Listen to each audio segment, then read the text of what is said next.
Well, hello there. This is Chris Doris. Welcome back to Theos. And today's class is entitled How to Become a Thought Warrior. My coach, Steve Chandler, has written about, roughly 1 million books. And many of them he uses the warrior concept, like how to be a time warrior and wealth warrior. And I love, as a mental toughness trainer, I really resonate with the whole warrior concept because it has to do with discipline of mind. And I refer to myself as a mental toughness coach. So the warrior image works really well for me. And I thought it would be really useful to integrate that theme into this course, okay? Because so much of my work is predicated, it has to be, it's predicated upon strengthening the way that we think. Right? There are a few mantras, there are a lot of mantras that I rely upon, and a few of the relevant ones for our conversation today are how, as a person thinketh, so shall they become. That's William James, or Buddha. The mind is the forerunner of all things. Even more appropriately, though, I think the best mantra for our conversation, our course today, is your life unfolds according to the way that you think.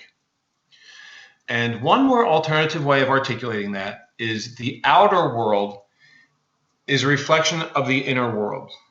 So in other words, putting this as simply as possible, what I got going on, what you got going on in your life, every single circumstance that you have going on in your life is the direct result of what you got going on in your mind.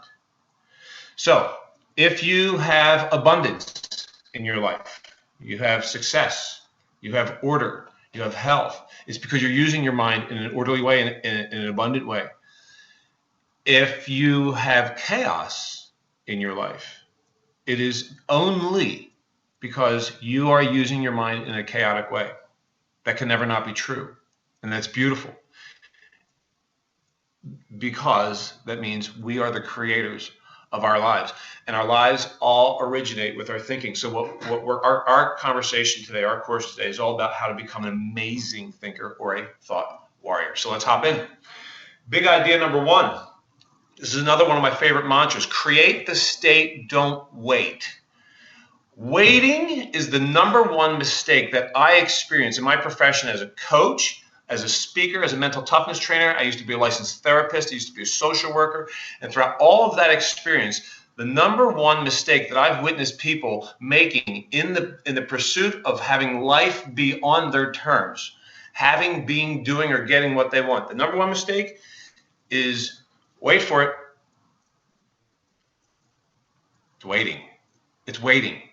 Waiting for some set of circumstances. That was a setup. Wait, it's kind of mean, but it's sort of funny. Waiting is the number one mistake that people make. Like waiting for, okay, so for example, waiting until there's a certain balance in my bank account, right, in my savings, until I'll feel financially successful. That's a popular one. Waiting till I've achieved a certain level of wealth before I'll feel wealthy. Now you say, well, that makes sense. Yeah, well, you know what? It actually doesn't make sense. Okay, because you'll see in a second when I share with you what I refer to as the freedom formula, which is the one thing. If I could only ever share, if I was for some reason was only allowed to share one thing with anyone ever in my coaching or in any way, it would be that freedom formula. Okay, so the freedom formula, when you get it, it will have you stop waiting. All right, it will have you creating the state, and then having your internal state, your psychological state, then govern everything, govern your entire life, which will then dictate how your life unfolds. So you could say, well, create what state? You create the state, don't wait. What state? And the answer is whatever state you want. And that's the beauty, is that you right now, sitting there watching this in Theo's course, in this very second, and this is always true, you have access to every single possible human emotion that exists. Right now, you could create that. Nothing needs to be different. Sitting there right now, you could think your way into every single possible emotional state or mood. right? It's those moods that govern how our lives unfold. So we'll get to that. So create the state, don't wait. Now, just to complicate things, because I'm from New Jersey and I like to do things like that. I love to say we're going to make this really simple, but then I'm going to complicate it. It's just for fun. So to complicate it, there's this thing called conditioning. Like if I asked you the question, why do you ever suffer? Or why do you ever struggle? Why wouldn't any of our lives be exactly as we want them to be? Why would any of us settle? Why is it true that 80% over the course of decades, right, of research studies, do people in the Western world, and I'm sure it's true for the world, report that they are not in love with their lives? And it can only be for one reason, and it's called conditioning, meaning we've learned. We have, over the course of time, we have picked up these beliefs that don't serve us, that are limiting, that would have us believe that there would be some legitimate reason for me to settle for less than what I want to have, be, do, or get, right? So we need to be cool with that. As an example, this is a lot easier to do in a live experience, but so what? We're going to do it anyway. All right, I want to ask you a question, okay? I want you to think of a dollar amount. Okay, now listen to the way I phrase this, because that's relevant. Think of a number that corresponds to the amount of money, the most money that you can imagine getting a hold of under any circumstance in a year's time. So seriously, come up with a number, an actual number, dollar amount that corresponds to the most money that you can imagine getting a hold of under any circumstance. You might even just write that number down. Now, I'll ask you some questions. Well, really, maybe just one question. Is it possible for you to double that amount and still imagine it? Can you do that? And chances are strong that you can. Right? And when I do this in public seminars, I just did it this Saturday, room full of people, and you know what always happens? Is people come up with different numbers, different number amounts, numeric amounts, right? But the common thread or denominator throughout every person in that room's answer is that they translated the question. They actually didn't answer my question. So you shouldn't be able to add 1 penny to the number that you came up with. You shouldn't be able to add a penny to it, because the question was, what's the most that you can imagine? So if you can add something to it, you didn't answer the question. You know what you answered, and this is true for 99.9% of people that answer this question. You unconsciously, because of the conditioning of your past and all the stories you have that reside in your mind about money, and there's lots of them, about how scarce it is, how hard it is to get money, how few people ever really accumulate, boatloads of it, and blah, blah, blah. That conditioning had you unconsciously translate the question that I posed, right, which was a question about imagination. You translated it into a question of your own learned interpretations of what's like maybe realistic, or what maybe you could pull off if a lot of things went well, based on all your history or what it is that you do now, which I didn't say anything about, right? And all this is an illustration of the conditioning, the influence of the past that we're not even conscious of.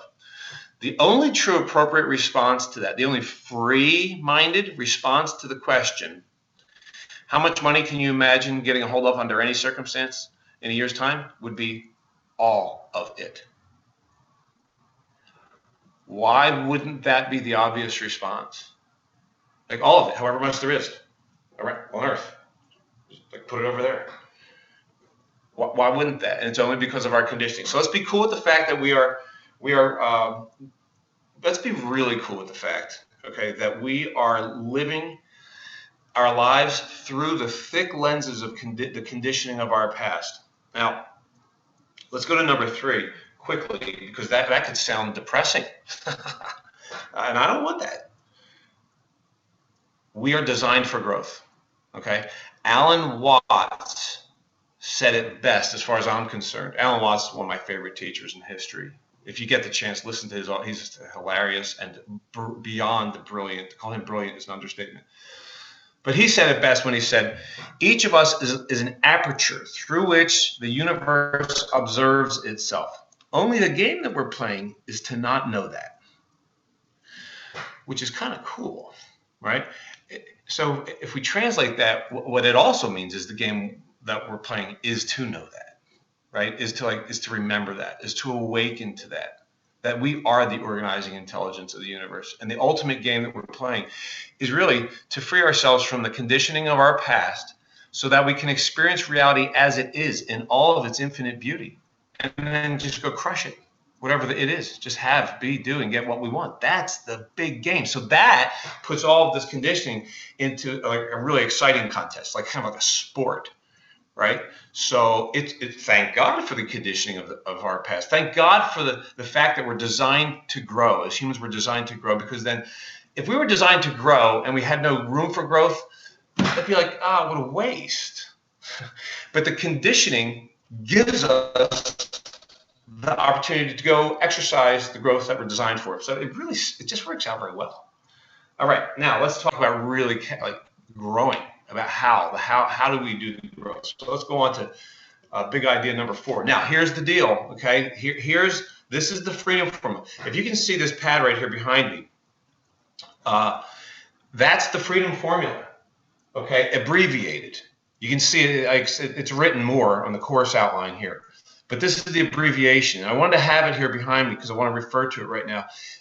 This is called the freedom formula because when you get this on the deepest of possible levels and then integrate the practice or discipline that accompanies it, which we'll get to in a couple steps down the road here,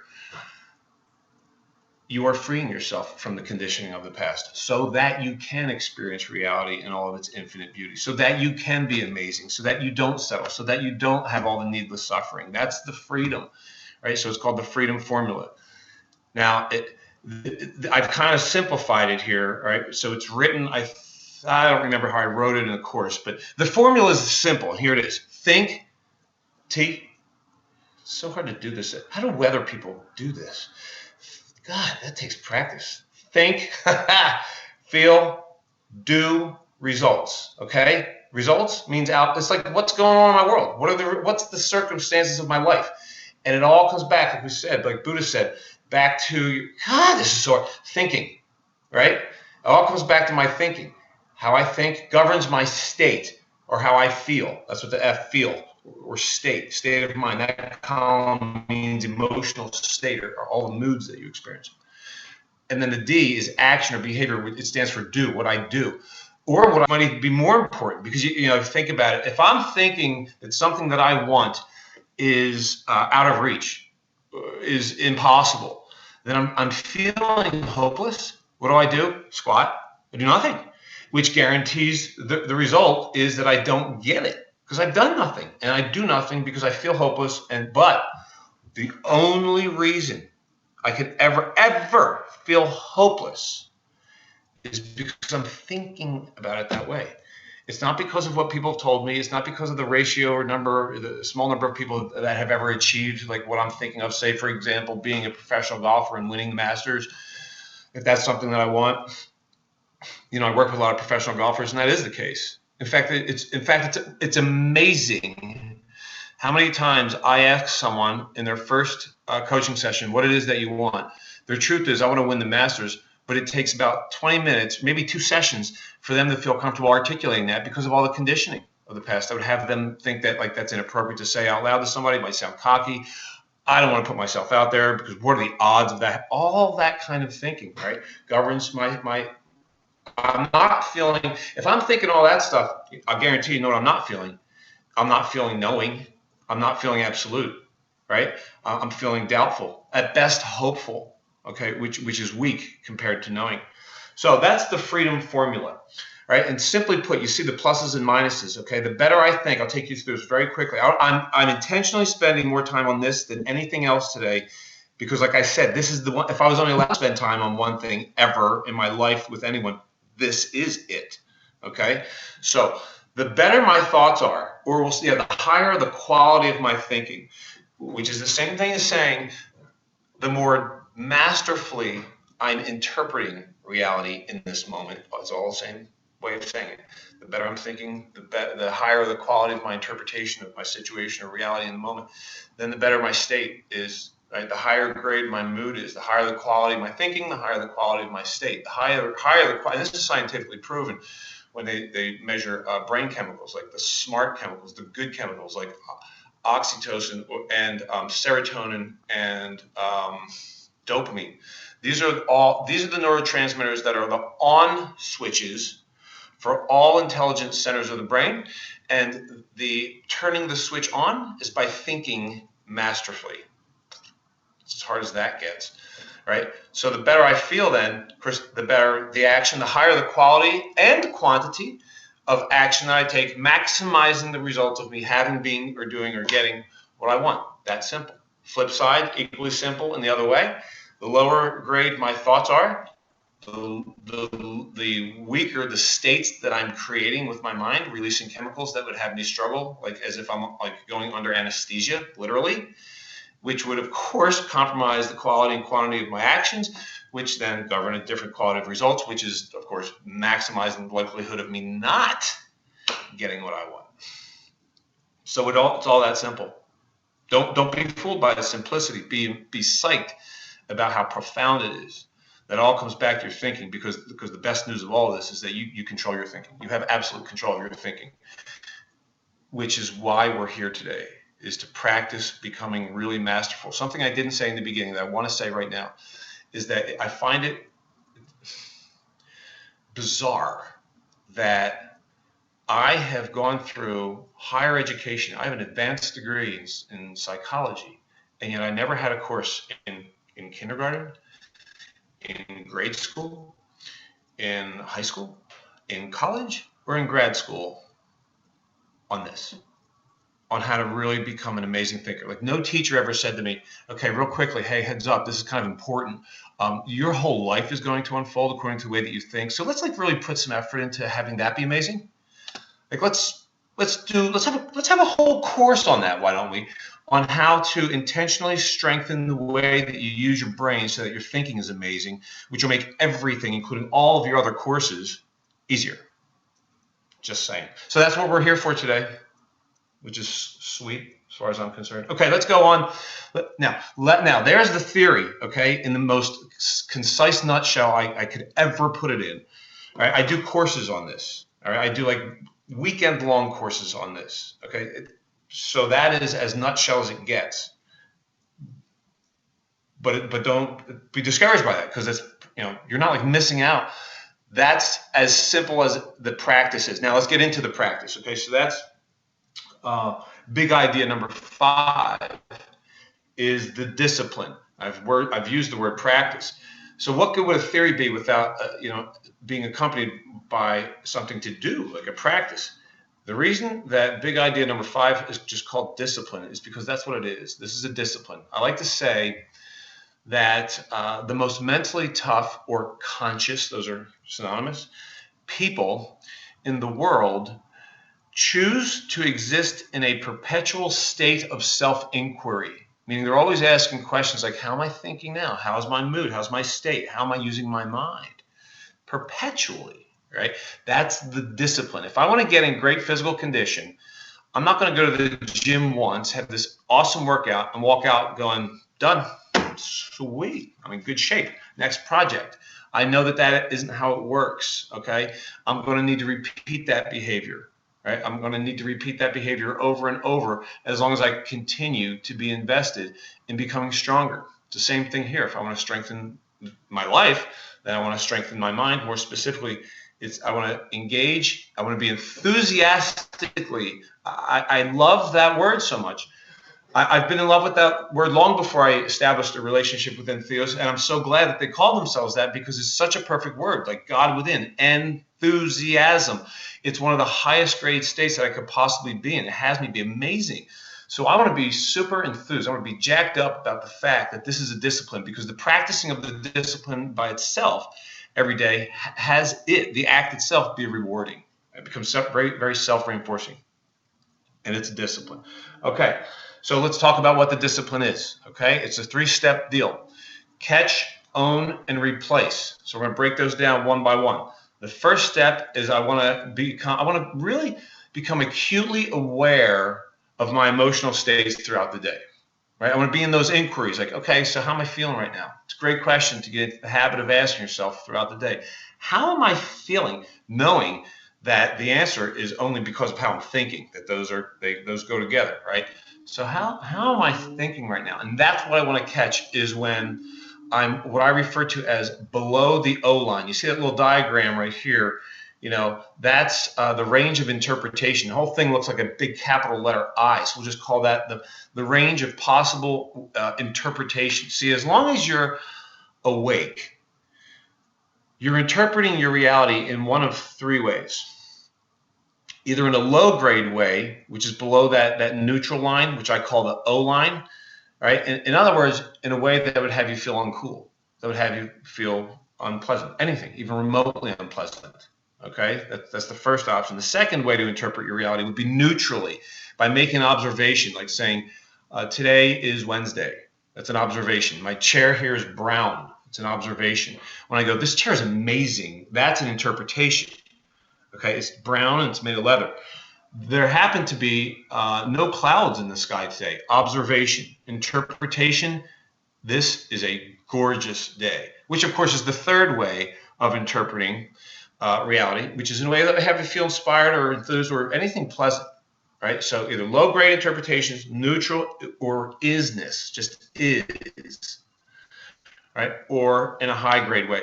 What we're catching here in the first step of the practice of becoming a thought warrior is the catch, own, and replace. The first step is catching yourself when you've gone below the O line. In other words, when you're thinking poorly about your reality in the moment. You're just thinking poorly in the moment. All right. Byron Katie likes to say that whenever you are ever feeling anything remotely unpleasant is only because of one thing and one thing only, and it's that in that moment you're believing a lie, which means you've got a low-grade interpretation of reality. So you're going to catch yourself, get into the habit of catching yourself below the O line. Okay, big idea number 7 is step number 2 in the discipline or the practice of catch, own, and replace, and it's own. Take ownership. Now, I strongly encourage you to write this down. This is as liberating a phrase as there can be when we're talking about taking control of the way that you experience reality and create excellence, therefore, as a result in your life. The ownership phrase, let's use the example of traffic to make this more practical and accessible. Okay, so let's say I'm out in traffic and I'm getting whiny about it and I'm getting irritated. All right, so I catch myself. I'm like, oh wow, I'm really irritated right now. It's traffic.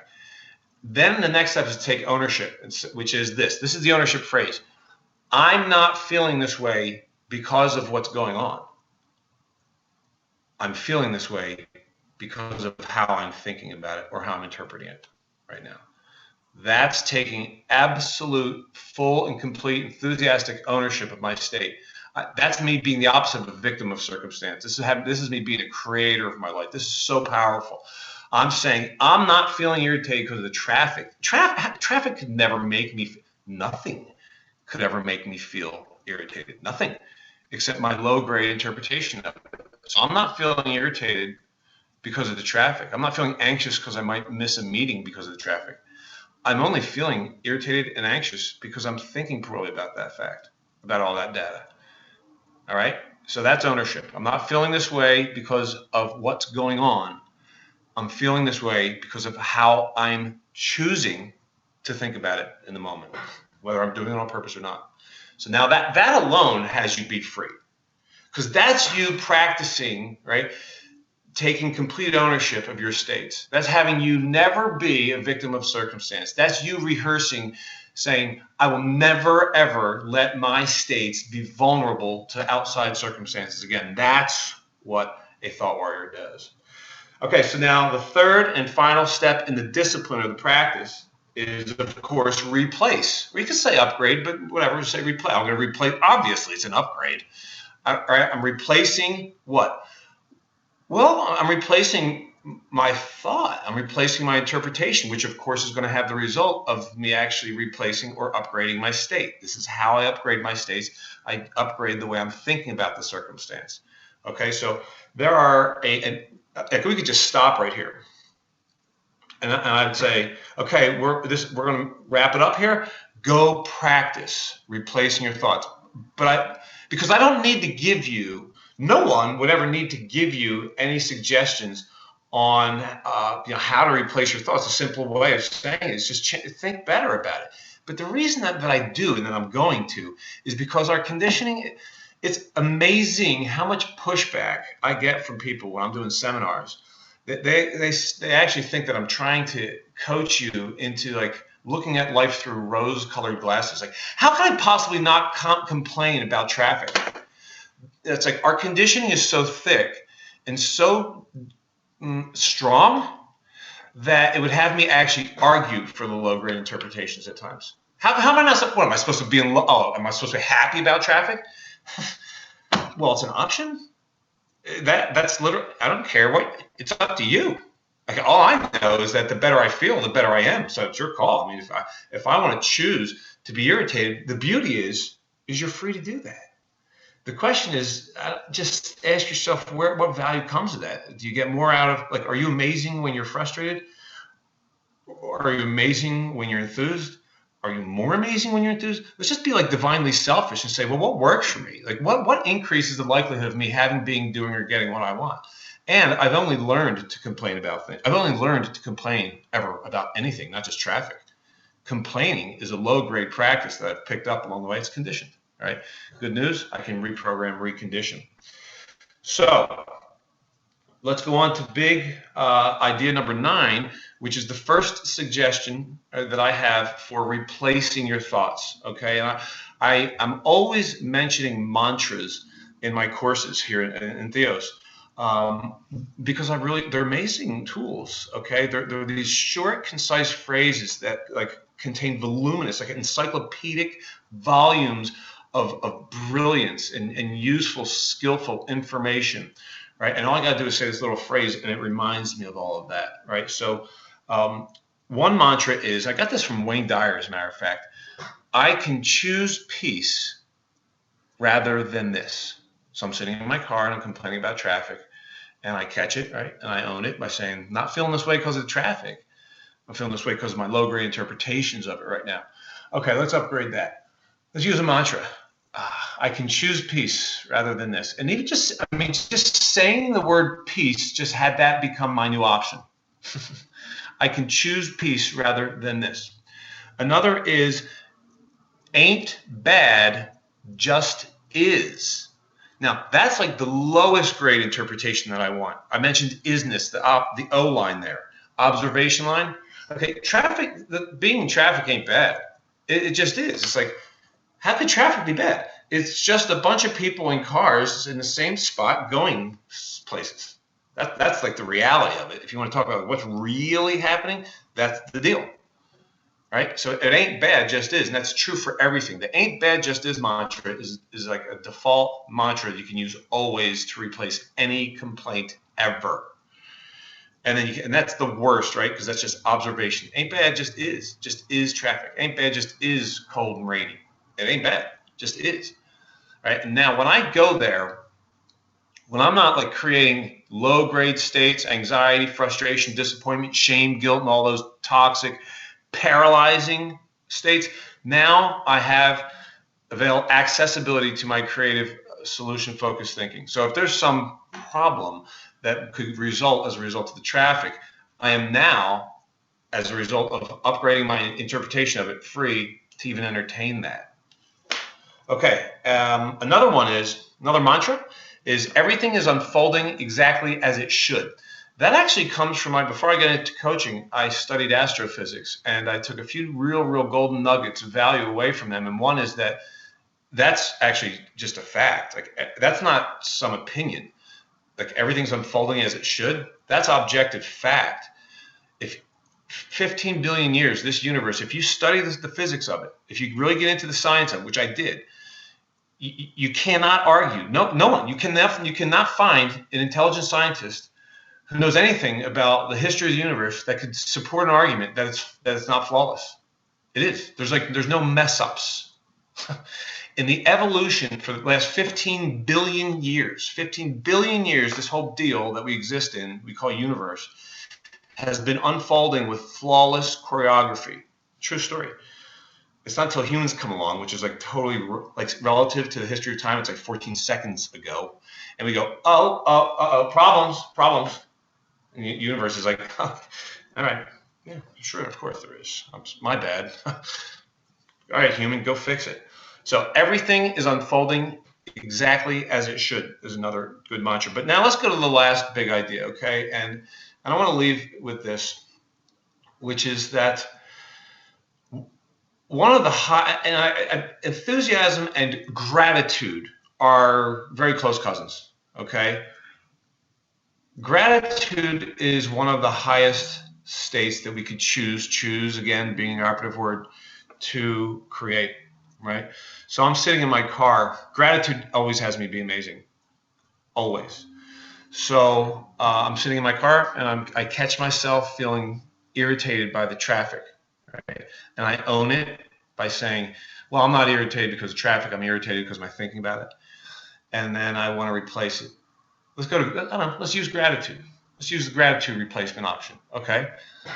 I am so thankful for the fact that I have this amazing car, that I have a car, that I live a life that involves me having a car, that makes me going to the places I want to go, whether to have fun or to experience people who I love, or to make money, or for whatever, to go get a sandwich, for anything. My God, how much easier is it that my life that I have this thing? I have a car. Or even if I'm using public transportation, I'm complaining about traffic. I'm so thankful that transportation exists to have it be so much easier for me to get to places. There is never not an opportunity for you to be infinitely grateful in your life. The whole thing is a miracle. That's another course. The incomprehensibly improbable you. Look for that one. You are a miracle. Experiencing miracles. Everything is. Einstein said it. There's only two ways to look at life. One is as if nothing's a miracle. The other is as if everything is. Everything is, as a scientist speaking. So gratitude is always available to you. I'm thankful for the people that went into making this car that I have. All the human beings that went into that toiled to have me have this thing that's making my life so easy. The music that I get to listen to, right? The people who went into creating these amazing roads. And then I could go into gratitude for anything else. But that's now I want to suggest that you Google this, okay?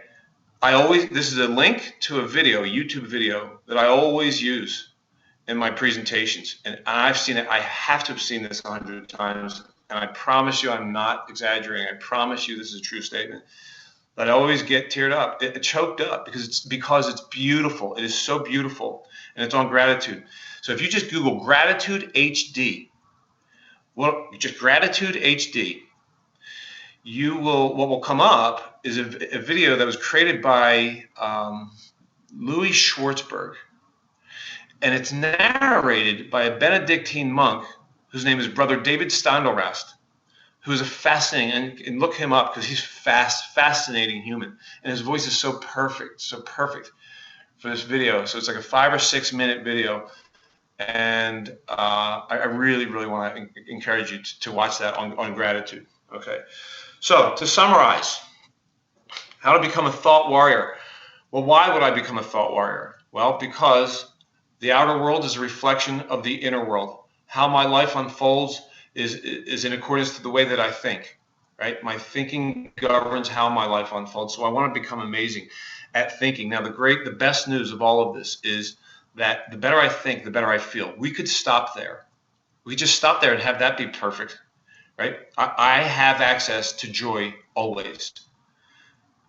If I practice enough, and this was Buddha's mission, I can be free of suffering. Okay, that sounds pretty good to me. We can stop. It doesn't stop there, though. That's the thing. It just gets better. Okay, because then the better I feel, the better I am at everything. the more likely I am to have my life be exactly as I want it. That's my incentive to become a thought warrior. So thanks for participating in this. I hope you find tremendous value, and I'll see you in another Entheos course soon.